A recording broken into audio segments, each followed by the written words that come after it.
Before we even get started, all right? If you have watched 2 or more of our videos and you have not subscribed, tell them. Then we have what, Pearl? Beef. What have we got? Beef. Exactly. So you better get doing that right now. Over to you, Pearl. I'm making this video today that I didn't initially want to make. But there comes a time when we're all at a crossroad and have to make a decision. And sometimes that decision can affect you morally, it can affect you spiritually, and it can affect you financially. But it's a decision that we can't shy away from. Now, recently, Just Pearly Things has been caught up in some controversy. Why? She has interviewed avid racist and known racist Nick Fuentes. He is also an anti-Semite. What did Pearl do when she interviewed him? What she done was that she laughed with him and seems to agree with a lot of his points. Talk about instances of like when they initially freed the slaves, there were some slaves that felt so indebted to their owners that they would travel across states to pay them back, and they actually had a really good relationship with them. Now, if she had said some of these things about the Jewish community, she would have been cancelled in a hot minute. Ask Kyrie Irving. Ask Kanye West. Now, this isn't about the Jewish community. This is about us. Okay? And so after that interview, Pearl decided to make an apology video, which was, in my personal point of view, disingenuous and a PR stunt. And all in all, it came from a place of deception. Guys, people say that stuff about me. They say I'm sexist. They say I'm a misogynist. And, you know, I really just like to give people the benefit of the doubt when I interview them. I don't go into interviews trying to interrogate someone. I just more try to listen and see where they're coming from. In hindsight, that wasn't smart.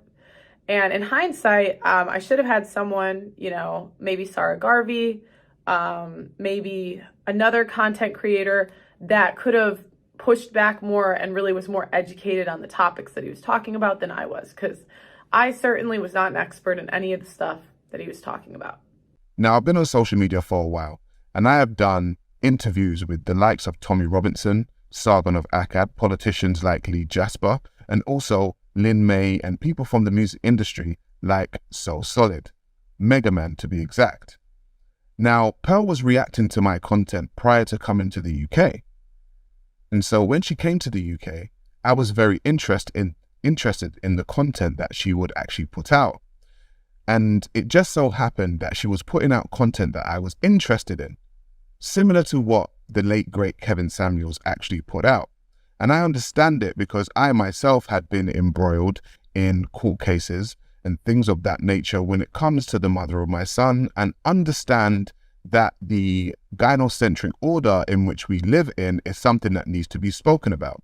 So when she came to London, she said that she wanted to make a podcast, and I said, no problem. Okay, let's talk about it. And I decided to feature on her show. Now, when I featured on her show, because of my following in the UK, people would tune in.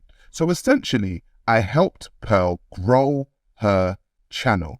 Okay, I was on there week to week, and I was working with her based on a fee. So the tragic death of Kevin Samuels happened, and there was a vacuum within the manosphere space. Who was it going to be filled by? It was actually filled by Just Pearly Things, along with other content creators. Now, I believe that the reason why this space was filled is because Kevin Samuels had a large following of black men. And these black men were essentially fed up with the way feminism had taken over their community, specifically their women. So when he died, there was a vacuum and a lot of black men looking for content like this, and it was filled by Pearl. And I believe that Pearl rose to fame because she herself was the opposite of what those men had been seeing. She was a white woman. She wasn't the types of women that they had been seeing, and essentially she was regurgitating Kevin Samuels' content. So I began working with Pearl, and from the beginning, I started to think that maybe this girl has a colonial mindset. Now, we all know that we don't want to be paranoid, so I kept working with her. However, the more I worked with her is the more that I saw. She had a colonial type viewpoint when it came to black people. And I had to school her a few times on what it was like to be black and the black experience, and also what slavery and colonization was actually like. Historical catastrophes must be compensated for. No. No. That's stupid. So then, I'm not agreeing or disagreeing. Yeah. So then, how come there were groups of people that got compensation then? How come? For instance, like Jewish people, Chinese people, Japanese people with the bombs. Like there were groups of people who got compensated. I don't know. So it wasn't fair. What? Well, I'm talking about like when I think about group, I think about reparations. So I mean, maybe if the people were still alive today, like I don't know, maybe. But like when you said historical, I thought you meant like at the past, not the present. Yeah, so like in the past, so like people talk about slavery. So in the past, you know, the Holocaust happened. In the past, you know, the Japanese, but people got compensated for it. Yeah. There's a book, right, called How Europe Underdeveloped Africa. And when you read that book, you realize that the whole Industrial Revolution and stuff like that was started because of the colonization. And you just think, well, if you didn't do that, then you wouldn't be as successful. So what do you mean by the colonization? So the colonization of Africa, so both the people and the resources, right? There's a direct correlation between the colonization of Africa and the Industrial Revolution. Okay. And so with all the metals and the rubber and all this kind of stuff coming from Africa, it fueled the Industrial Revolution of the West. Wait, so you're saying like in Africa, when you say colonize, you're saying like did England come in and colonize? Yeah, like so European, France, Spain, Portugal, England. And they like enslaved Africans, and that's what you're saying. Okay. So they enslaved and at least colonized the continent. Okay. So when you colonize a continent and then you take ownership of the resources, you're able to gather those resources together and use them to your own benefit. Right. And so you gather those resources, use them to your own benefit and build up your economy, all the while messing up the economy of that actual country. Right. So that video was filmed in 2022. And in that video, what you saw was me attempting to tell Pearl and show Pearl what colonization was like. How people went to another group of people and took their resources and took what was theirs and built their empire off of it. So when Pearl now plays like she doesn't know what colonization is and she doesn't know what slavery is, and she says these insensitive statements, in that video I actually attempted to give her a book. It was called How Europe Underdeveloped Africa. I've read it myself. She semi-dismissed that book. She kind of dismissed that book. And then she went on with herself to go and interview a man like Nick Fuentes. Pearl has Africans that work for her. Now, Nigeria has many issues. Now, the disparity in Nigeria has rich and poor people living just on the breadline. And Pearl has these types of people working for her. They edit her videos. They make her thumbnails. So look what I have here. This is evidence to show how hard my Americans work. No, hold on. You forgot, yeah? What? This is how hard my white Americans work. Oh, yeah, sorry. They're very hard workers. Yes. I like how they work. My white Americans really work hard. You see that? They inspire us to work harder. No. Do you know what? They don't even inspire. They're working hard for themselves, bro. Oh, okay. You know, they're putting in a lot of work, yeah? They put in a lot of work. My white Americans you guys should work hard. Work hard. Yeah, you could. So Pearl has taken people on from Africa, which on the surface looks like a good thing. And I guess it is. Africans are being fed.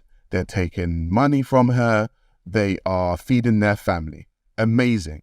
However, with a colonial mindset, this can be quite dangerous. And what happened during that interview with Nick Fuentes was that she used an age-old tactic that colonizers use, which was the divide and rule tactic. She pitted African Americans versus Africans when she spoke about how hard Africans work compared to how hard African Americans work. And she also used the term, my Africans. Much of what Pearl says is determined by her management, which she has said to me on many occasions that she shares with Candace Owens. So when you have a colonial mindset and you have a management who tell you what to say, what generally happens in my personal point of view and what I actually saw was that she began to start paying people pittance. She began to start offering contracts to people that owned them, just like a colonial master would. Case in point, myself and Pearl sat down to have a conversation about me signing to her contractually. And I want to make this very clear. I have never signed to the Just Pearly Things network. I have always been an independent. Pearl has known that, and I have known that. And so anytime I worked with Pearl, we had agreed a fee, and I worked for that fee. I have never been signed to the Just Pearly Things contracts. However, she has signed a few Africans, namely King Riches and Auntie Jenny. Now, I have no problem with a King Riches or an Auntie Jenny. However, if we look at the contracts that they signed, you would understand the reason why I use the term colonization and colonial. Now, myself and Pearl sat down to have a conversation, and she expressed to me that she wanted to do a new segment for her show. In that segment, she said that she would like me to present a topical news show on a day-to-day basis. So I said, okay, no problem. Talk to me. What are we talking about? And she said she would want me within her studio 4 days per week. I said, okay, from what time? She said from 10 in the morning till 5 o'clock in the evening. And I said, okay, well, that is 7 hours. I said, so working 4 to 5 days a week for 7 hours is essentially a day job. I said to her, okay, so what is my guaranteed fee at the end of the month? What is the salary? And she looks at me and she says, we do not do guarantees and we do not do salaries. So I said, so if you don't do guarantees and you don't do salaries, what is it that you actually do? And she said she does percentages. So I said, okay, cool. Well, what's the percentage? She said, Sarah, you're the high end, so you will get 70-30. So I said, fine, okay, let me listen. 70% goes to me and 30% goes to you. Now she looked at me and she said, no, 70% goes to me, Pearl, and 30% goes to me, Sarah Garvey. And that's when I started scratching my head. And I said, hang on a minute. So are you telling me that's a high-end contract for you? And she said, yes. And I said, so are you saying that Just Pearly Things Network has other people on low-end contracts? She said, yes. I said, King Riches and Auntie Jenny? She said, yes. I said, what's the low end? She said, it's 10 to 15%. So essentially, she could be owning 80% of the content, which is basically the monetized views on somebody's channel, and they only take home 15% of the money? She said, yes. I said, Pearl, how long are these contracts for? She said, 3 years. So I said, let me get this straight. You want to own me for 3 years to take 70% of my ad revenue, keep me in your studio from 10 o'clock in the morning till 5 o'clock in the evening for 4 to 5 days a week, and you are not guaranteeing me any money. I said respectfully, for what reason would I work for your company? She said, because we have a great studio and we have great lighting and we have great editors that will edit your stuff down. Now, I may be a lot of things, but I'm not an idiot. I may be cool, I may be calm, I may be collected, but I'm not a fool.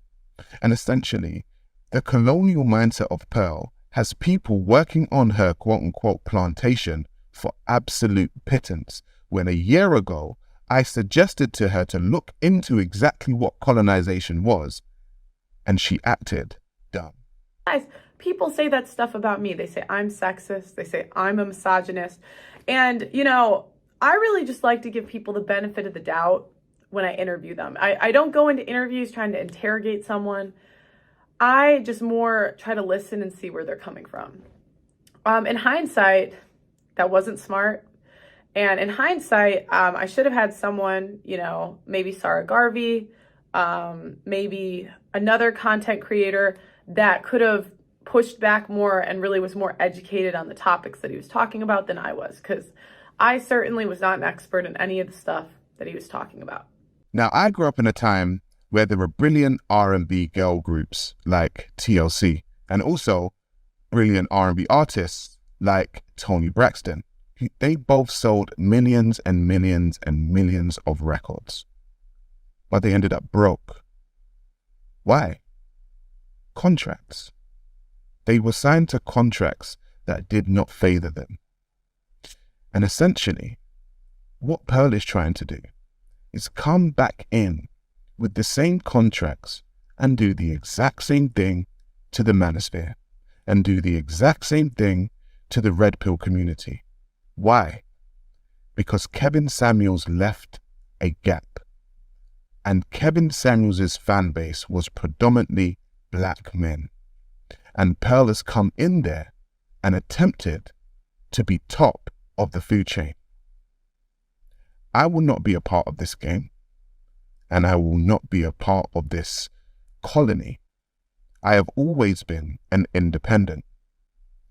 If people in the UK who can actually say and watch all of my content can say that I've been around before Pearl even arrived in the UK, what would I look like signing my life away, essentially, 70% of all I own, to this woman who just arrived in the UK the other day? She said to me that she's actually looking to sign more talent this year. Good for her. Good for the talent. But I hope they watch this video, and I hope they realize exactly what they will be signing. And I actually hope that this video makes her think about the ways, because essentially I had been with her from the beginning and I had helped grow her channel. And if she could suggest this to me, somebody who helped her grow her channel, then you are nothing to her. I have only given you around 30% of what I know. We haven't even touched on the very odd and weird parties that Pearl likes to invite people to.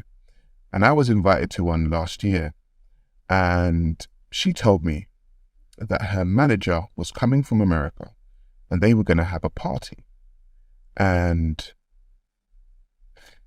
very interestingly, they said that it was going to be board games.